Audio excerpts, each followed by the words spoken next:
Pressure doesn't create strength, it exposes it. Today, we're going to take a look at your mindset fire.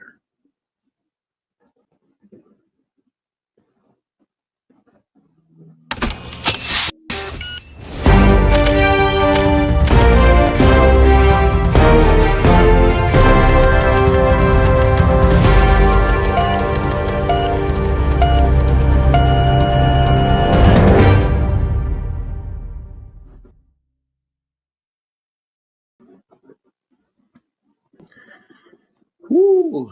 Engineering today, y'all. Engineering today. Hey, welcome to Unbreakable. Happy Thursday, everybody. Uh, there's a lot that's going on out there in the world. We have 9/11. That tragedy. I remember what I was doing and where I was. I remember the first plane had ran into a building and it came on the news, and I just thought it was an accident. So I went to the store to pick up some soap powder, some dish soap or something. Came back, and sure enough, the second plane had ran in, and that was an attack.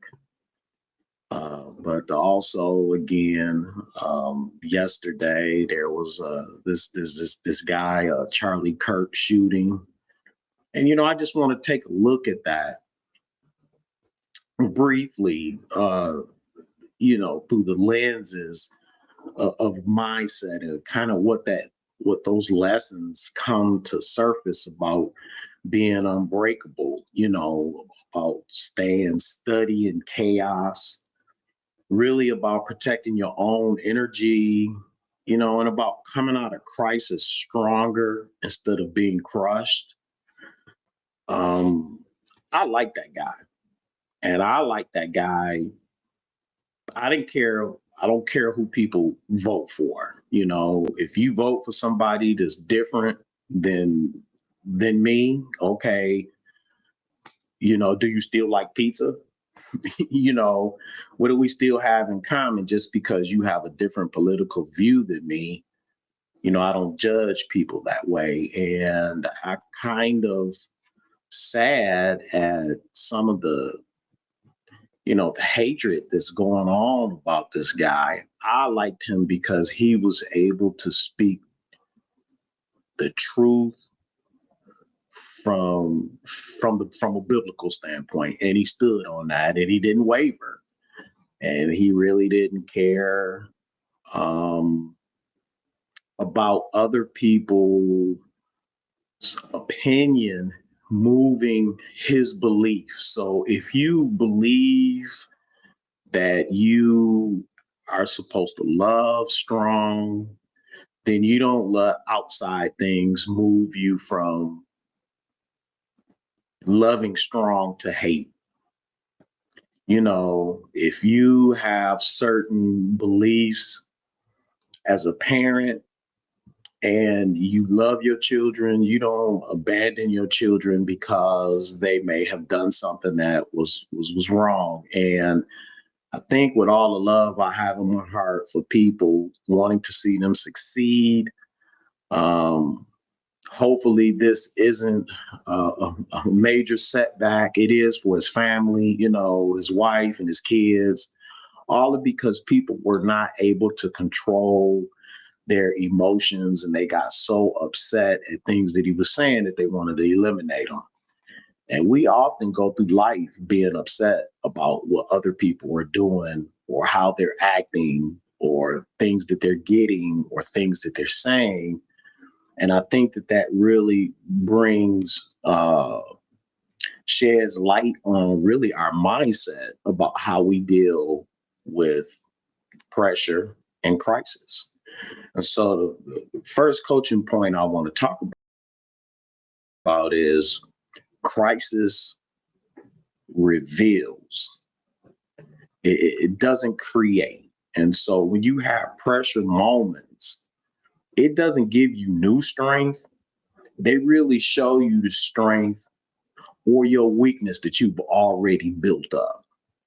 And if this situation has have you celebrating just because he was a Trump supporter, then it's revealing something about you, and that something may have be keeping you in the way from going to the next level, whether that's in your career, whether that's in your relationships, whether that's in relationships with your kids, whether that's in your finances. But you just may want to examine, or not, but you just may want to examine stuff that you've already built up, because even, he was a Trump supporter, and I didn't care who he voted for. I really liked the fact that he always talked about the Bible. He always talked about things in the Bible, according to the Bible, what he, and, that takes courage, especially when everyone wants to do whatever they want to do to make them feel good. So if I'm married, hey, let's invite somebody else into our relationship, and let's get freaky, let's get down, let's get dirty. Let's, if we feel this way, then let's act based on how we feel, and we let our feelings drive us, versus really letting objective, strong truth hold us down and stay the course, so that we can get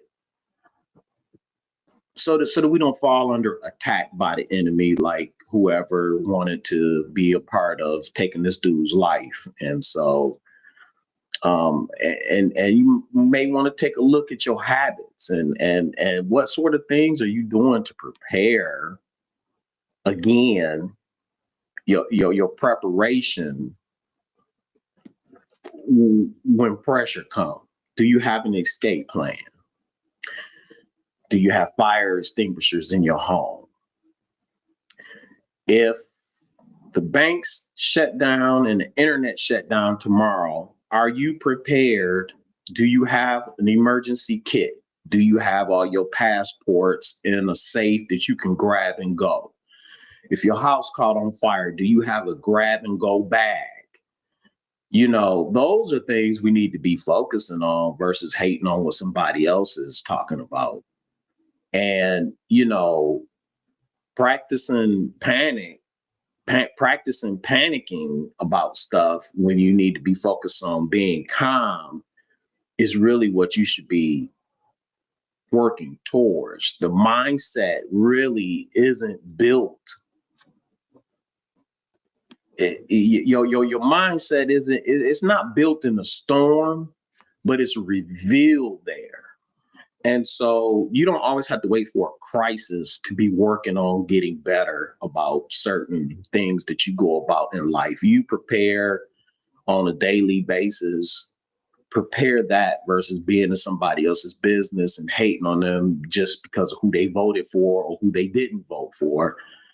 We're all here to love and help each other, but it's just so much hatred, and it does build pressure, and especially when you have younger kids, and when you have college kids, even when you have young adult kids, they still don't know. They're trying to figure it out too. If you're in your 20s or your early 30s, you're still trying to figure it out.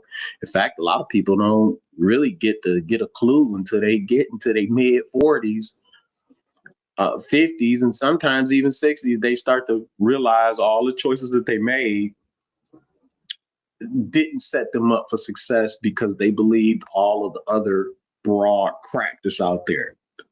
The way to success is very narrow.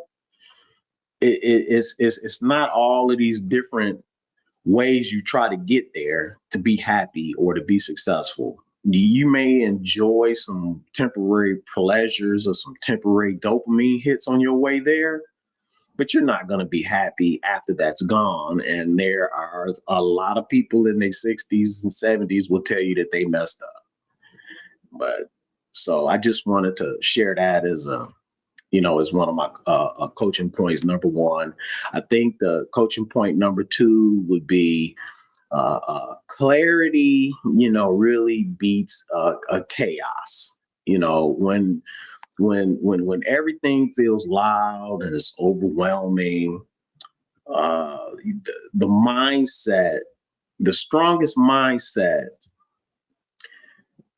they don't try to control everything. They try to focus on what is the next clear step. And so chaos, when there's a lot of confusion in your house, if your house is messy, if your job is noisy, if you come home and there's no order, um, chaos kind of clouds your decisions and making things better because it demands your attention in 10, 20, 30 different directions. And so you got all these different things going on versus focusing on one or two things that you need to focus on in order to move forward. So work on decluttering things so that you can be clear. And on that note, you can work on decluttering so much that you never work on moving forward with a forward plan. So you're busy preparing, but you don't move forward in your steps. You don't have clarity in what steps to move forward, and you're kind of uncertain. But then that's where faith comes in. But that's another talk for another time. Train your mind to zoom in on what things that need immediate attention, and then it's going to cause you to be effective right now. One of the things we have been working on this year is if anything happened, we are able to grab and go, and we're gonna be fine. If the bank shut down, we're gonna be able to grab and go. We're gonna be fine. We do have an emergency plan, and that brings a certain level of comfort. It brings a certain level of clarity, and it brings a whole different positive vibe and energy, here in the home. And so strong minds don't fight in chaos. They cut through it with clarity. So you must have clarity in order to be able to fight through chaotic moments. Then my coaching point number 3 would be recovery is a part of resilience. We recovered from the 9/11 things. It, left a landmark. It, left a scar in people's minds and their lives, people that lost loved ones. We've had, broken relationships, bad families. We've all been hurt, but part of the recovery part is really what makes us resilient. And just remember that the mindset isn't just about surviving that particular moment. It's really about how you reset afterwards. You can get knocked down. In football, they would say, if you get knocked down, if you look up, you can get up. It might take you a minute, but you get up and you start to refocus again. But people often, focus. They focus on the emotion and the mental part of the recovery. That's what really is going to help put you in a long-term strength. Why do you hate? I saw some comments from people that I know that I'm shocked. I still love them, but I guess I just don't understand just because this guy spoke his truth. Now, I don't even like that word. He spoke his truth. He just stood on the truth from the Bible. Now, everybody is not trying to love the Lord like that or follow the things of God. Or sometimes you got people that are halfway Christians, I'm going to do this. So you got people with different walks, different levels of maturity in their journey when it comes down to, speaking what absolute truth is versus how they feel and the things that they want to choose to do, even though it's not helpful towards them. But I understand that particular process. But, when it comes down to working on your emotional and mental recovery for long term, you have to cut out a lot of that negative hate, a lot of that unforgiveness on people that have hurt you. You have to get rid of all of that because it's just not healthy for your long term stability. And, you got to process the fear. What why aren't you moving forward in things? What has it done to make you shut down and go in a different direction versus walking through what you really want? Facing that fear, talking it through, reflecting on what you need to learn, what you didn't know at the time. And, but when you start suppressing that sort of thing, it creates cracks. Suppression creates cracks, and that's not a part of having a resilient mindset. It's a part of being aware of where you're at and what you need to do. And just remember that what you do after a storm decides whether you stay broken or whether you become unbreakable. So that's one of the things that I'm going to say that one more time. What you decide to do after the storm will decide whether you stay broken or whether you become unbreakable. And my closing remarks for this Thursday would be, this week's work on preparing your mind before pressure comes. Think about some pressure situations and how you would deal with it. What happened if you went into work today and they said, hey, you're no longer needed? What would you do next? Do you have enough money saved up? Are you living from paycheck to paycheck? That's pressure. What things are you doing? Are you practicing your calm in your daily routine? Are you working out? Are you eating right? It's kind of hard to deal with a lot of negative stuff and you're not physically sewing into your own body and taking care of your body. You eating and putting things in it that's breaking you down and causing inflammation. You don't feel good. And so that's kind of hard to do some daily recovering and sticking to a routine. And choose clarity over chaos. Make a commitment for this. We coming up in the fourth quarter. Make a commitment for the rest of September, October, November, and December to declutter so that you come out at the beginning of the year strong. In fact, if you can do it in September, do it in September so that you can say, I'm gonna end this successful quarter, the fourth quarter, strong. And that's how you build an unbreakable mindset. We've been working on some things. We've been interviewing some people. They have some phenomenal stories. People who were homeless, living in their business, and all of a sudden they finally opened. They were open and working on their recipes. They opened, and it was so packed that they had to have police direct traffic.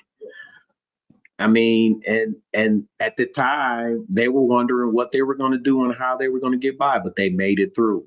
They remained unbreakable. And we have a ranger that's going to be on.